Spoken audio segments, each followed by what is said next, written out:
And I figured I'm going to tell you how Spider-Man came into being. It's a true story, although sometimes it's hard even for me to believe it. But we had already done the Fantastic Four and I think maybe the X-Men, I can't remember the order, but my publisher came to me and he said, Stan, I want you to come up with another superhero. So I said, okay, and I went home, and when my publisher said do something, I'd better do it because I wanted to keep my job. I thought, what can I come up with now? And the most important thing in a superhero at first is the superpower. Once you get that, everything else comes along. So I thought, what power will I give a new guy? And I saw a fly crawling on the wall.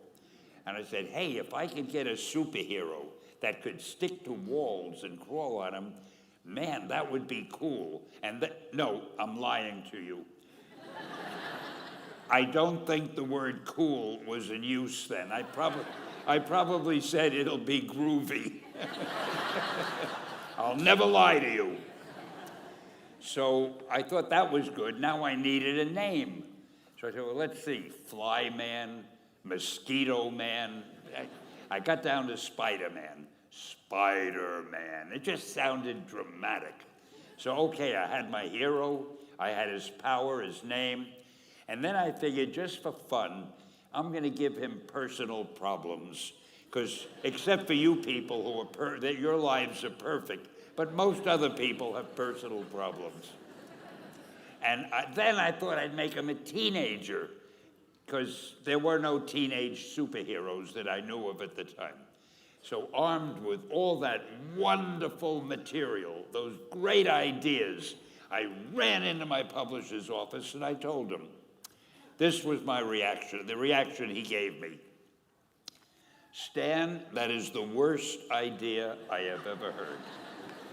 First of all, and he started to give me his, because he's a very logical man, very intellectual. First of all, people hate spiders, so you can't call a hero Spider-Man. You want him to be a teenager? Teenagers can only be sidekicks. And you want him to have personal problems? Stan, don't you know what a superhero is? They don't have personal problems. Well, I left the office disappointed, but obviously a much wiser man. And I couldn't get Spider-Man out of my system.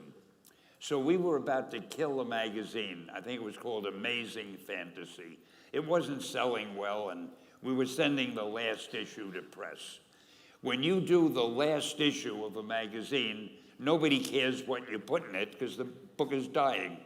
Just to get it out of my system, I put Spider-Man in Amazing Fantasy, featured him on the cover, forgot about it. A month later, all the sales figures came in.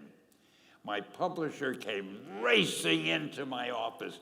Stan, you remember that character we both loved so much, Spider-Man? He said, let's do him as a series. Now, why am I telling you this? Besides the fact that I have to kill a little time. If you have an idea that you genuinely think is good, don't let some idiot talk you out of it.